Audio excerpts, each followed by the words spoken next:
Ты слушаешь Радио Мария.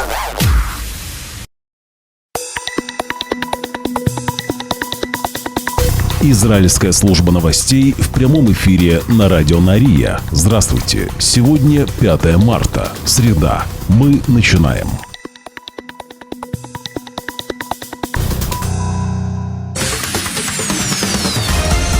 Главные новости Израиля.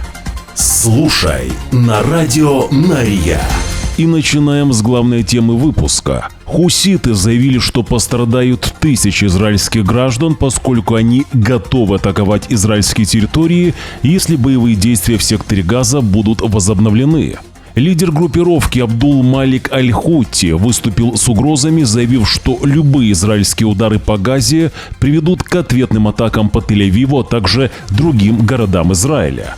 Аль-Хутти подтвердил, цитирую, непоколебимую поддержку палестинского народа, а также террористов Хамас.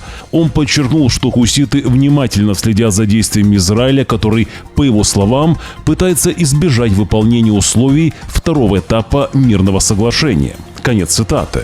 Еще раз напомню, что ранее канцелярия премьер-министра Израиля Биньямина Нетаньяху сообщила, что израильские власти согласны на дополнительное перемирие во время Рамадана и Песаха, следуя схеме, предложенной американскими посредниками. Однако Хамас отвергают этот план и говорят, что не освободят больше заложников без полного прекращения войны и вывода израильских войск из сектора Газа. Священный месяц Рамадан начался 1 марта. Песах продлится с 12 по 19 апреля, что потенциально может растянуть перемирие на 1,5 месяца. Добавлю, что на этой неделе, в соответствии с указом президента США Дональда Трампа, хуситы официально признаны иностранной террористической организацией. США нацелены сотрудничать с региональными партнерами, чтобы лишить группировку ресурсов, необходимых для проведения атак, а также прекратить их действия против американских граждан, партнеров и судоходства в Красном море, говорится в заявлении. В соответствующем указе Трампа отмечается, что хуситы, которые поддерживаются корпусом стражей исламской революции Ирана, представляют угрозу для безопасности американцев и стабильности в регионе. Далее к другим событиям. На саммите арабских государств, созванном в Каире, был принят египетский план восстановления Газы. Об этом заявил президент Египта Абдул-Фаттах бас-Сиси в заключительном заявлении. По данным Reuters, стоимость плана составит $53 миллиарда. Президент Египта говорит, что предложение было принято на закрытии саммита в Каире. План направлен на противодействие предложениям президента США Дональда Трампа путем предоставления схемы восстановления без перемещения ее населения. Хамас же заявляет, что приветствует принятый арабскими лидерами план по восстановлению Газы и созданию комитета по надзору за восстановлением и управлением на пострадавшей от войны территории. Мы приветствуем план восстановления Газы, который был принят в заключительном заявлении саммита, и призываем обеспечить все необходимые ресурсы для его успеха, говорится в заявлении террористов Хамас. В это же время Министерство иностранных дел Израиля комментирует, что заявление арабского саммита, который состоялся в Каире для обсуждения восстановления Газы, не отражает реалий ситуации после бойни, которую устроили Хамас 7 октября 2023 года. Цитирую. Примечательно, что атаки Хамас не упоминаются, и даже нет осуждения этой террористической организации, несмотря на задокументированные видео, говорится в заявлении МИД Израиля. Госсекретарь США Марко Рубио провел телефонный разговор с премьер-министром Израиля Биньямином Нетаньяху, чтобы поблагодарить премьер-министра за сотрудничество со спецпредставителем администрации Трампа на Ближнем Востоке Стивом Виткофом в деле об освобождении оставшихся заложников и продлении режима прекращения огня в секторе Газа. Об этом сообщает Госдепартамент. Напомню, что Нетаньяху на прошлых выходных объявил, что Израиль принял план Виткофа по продлению прекращения огня на Рамадан и Песах, в соответствии с которым оставшиеся заложники будут освобождены 2 этапами – в начале и в конце праздничного периода. В телефонном разговоре с Нетаньягу Рубио подчеркнул, что неизменная поддержка Израиля со стороны Соединенных Штатов является главным приоритетом для президента Трампа, о чем свидетельствует недавнее объявление об ускорении предоставления Израилю военной помощи на сумму около $4 миллиардов. Об этом говорится в сообщении США.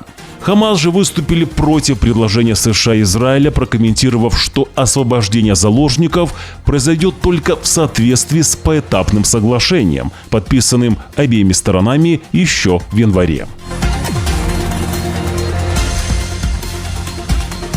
Служба безопасности Израиля Шабак опубликовала сводку своих расследований неудач в период подготовки к нападению Хамас 7 октября 2023 года, сделав вывод о том, что внутри Шабак были неудачи, но в основном указав на внешние элементы, такие как нечеткое разделение обязанностей с армией обороны Израиля, чрезмерно оборонительная политика правительства в отношении Газы на протяжении многих лет и неспособность Шабак противостоять такому противнику, как Хамас.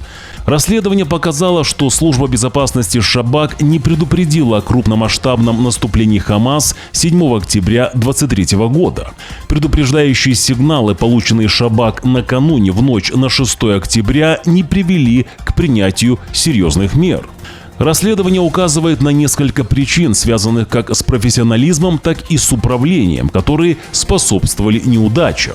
Организационные неудачи были тщательно изучены, и уроки были извлечены и продолжают извлекаться, сообщает служба безопасности Шабак. Приводится также несколько причин, по которым Шабак не предупредила о массовом нападении Хамас. Планы наземного вторжения Хамас, которые были получены армией обороны Израиля в документе, известном как «Стены Иерихона», на протяжении нескольких лет не реализовывались должным образом. Эти планы не были превращены в сценарий, по которому бы отрабатывали свои действия военные и Шабак. Нечеткое разделение ответственности между армией обороны Израиля и Шабак относительно того, какая организация должна предупреждать о начале войны, на фоне превращения Хамас из небольшой террористической группировки в полноценную военную силу. В ночь с 6 на 7 октября наблюдались пробелы в обработке информации и интеграции разведданных, а также операции, не соответствующие обычному протоколу, и отсутствие взаимодействия с разведданными армии обороны Израиля. Имелись также пробелы в работе механизмов надзора за деятельностью разведки. В Шабак было неправильное представление о прочности израильского пограничного заграждения с Газой и способности армии обороны Израиля отреагировать.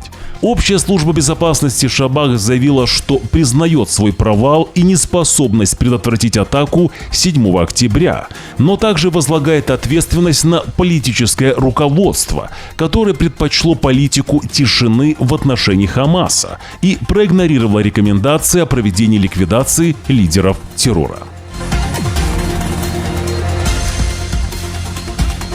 Ну и уже офис премьер-министра Израиля Биньямина Нетаньягу выступил с резкой критикой в адрес главы Шабак Ронена Бара, заявив, что результаты внутреннего расследования, которое он приказал провести в связи с неспособностью Шабак предотвратить нападение Хамас 7 октября 2023 года, не отвечают ни на один вопрос. В выводах Шабак, хотя и подробно описывается неудачи и утверждается, что организация могла бы предотвратить атаку, если бы действовала иначе, в основном вся вина перекладывается на внешние источники, в том числе и на то, что сменявшие друг друга правительства проводили недостаточно агрессивную политику в отношении Хамас, в том числе и избегали преследований лидеров группировки, как якобы рекомендовала служба безопасности. Выводы расследования Шабак не соответствуют серьезности колоссального провала Шабак и его руководителя, говорится в заявлении офиса Нетаньягу. В заявлении офиса Нетаньягу говорится, что Бар полностью провалил задачу по противодействию угрозе Хамас в целом, а 7 октября неправильно истолковал разведывательную картину и имел неверное представление об уровне угрозы, утверждая, что служба безопасности Шабак вплоть до вторжения утверждала, что террористическая группировка Хамас хотела сохранить молчание. В заявлении канцелярии премьер-министра Нетаньягу сказано, что 1 октября Бар рекомендовал гражданские уступки Хамас в обмен на тишину, а также предостерег от нападения на лидеров Хамас. В заявлении офиса Нетаньягу также сказано, что в документе от 3 октября 2023 года Бар написал, что Хамас стремится избежать раунда боевых действий против Израиля и видит потенциал для стабильности, если Газе будет предоставлен позитивный экономический горизонт. Также канцелярия премьер-министра Биньямина Нетаньягу комментирует, что служба безопасности Шабак не упоминала и не занималась планом Хамас «Стены Иерихона», хотя Шабак знал об этом плане с 2018 года и обвиняют Бара в том, что он не разбудил Нетаньягу в ночь с 6 на 7 октября, что было бы самым простым и естественным решением, которое только можно себе представить. Итак, опять Нетаньягу обвинили в нападении Хамас. Глава Шабак решил сбросить ношу ответственности. Рунену Бару мы советуем проверить свой холодильник. У нас есть информация, что там испортились фрукты. И в этом тоже виноват Нетаньягу. Общественная организация «Машина правды» в Израиле обратилась к юридическому советнику правительства Гали Барав-Миария с требованием проверить источники финансирования пребывания Сары Нетаньягу в Майами. В обращении говорится, что обстоятельства оплаты вызывают вопросы в контексте норм государственной этики, а также законодательства Израиля. Организация настаивает на прозрачном расследовании, чтобы установить, была ли поездка оплачена из государственного бюджета, личных средств семьи Нетаньягу или же за счет третьей стороны, включая и частные или же иностранные структуры. Как отмечается в обращении, цитирую, «необходима срочная проверка всех обстоятельств и публикация результатов для общественности в кратчайшие сроки». Полиция Израиля обращается к гражданам с просьбой помочь установить местонахождение пропавшего 17-летнего Ильи Китца из Ашкелона. Напомню, что в конце прошлой недели Илью Китца видели в Беэр-Шеве и в Кирьят-Гат. Приметы пропавшего: рост 1,90 м, темные волосы. Всех, кому что-либо известно о месте нахождения пропавшего Ильи Китца из Ашкелона, просят позвонить в полицию Израиля по номеру 100 или же в полицию Ашкелона по телефону 08 677 14 40. 08 677 14 40. Будьте всегда с нами на связи. Подпишитесь на наш телеграм-канал. Ссылка на наш телеграм-канал будет в первом закрепленном комментарии под этим видео. Там мы публикуем то, что не пропускает YouTube.